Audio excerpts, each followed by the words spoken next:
আজ তৈরি করছি আমি সর্ষে পাবদা।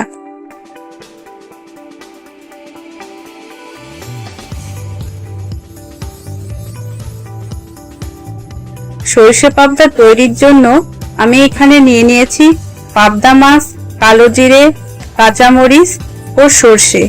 সর্ষে ও কাঁচামরিচ সামান্য পরিমাণ হলুদ দিয়ে বেটে নিয়েছি।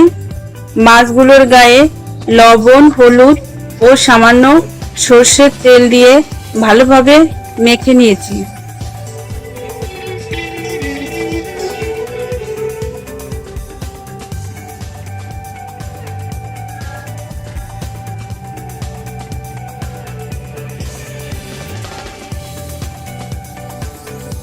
এরপর কড়াইতে তেল গরম করে মাছগুলোকে এপিট ওপিট করে ভালোভাবে ভেজে তুলে নিয়েছি।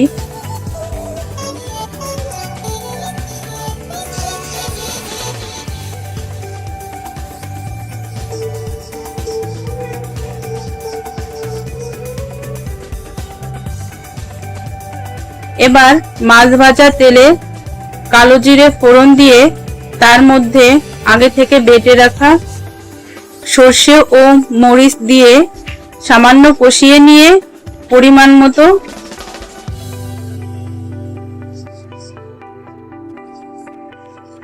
লবণ ও হলুদ দিয়ে দেব।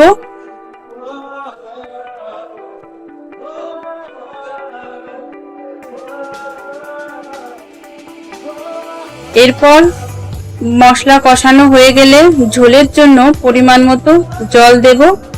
ঝোল ফুটে এলে এর মধ্যে আগে থেকে ভেজে রাখা মাছগুলোকে দিয়ে দেব।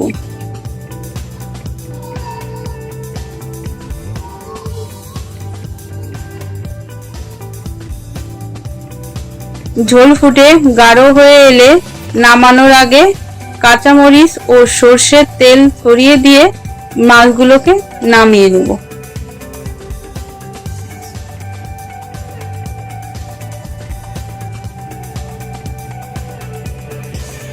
এভাবে সর্ষে পাবদা তৈরি করে গরম গরম ভাতের সঙ্গে পরিবেশন করুন।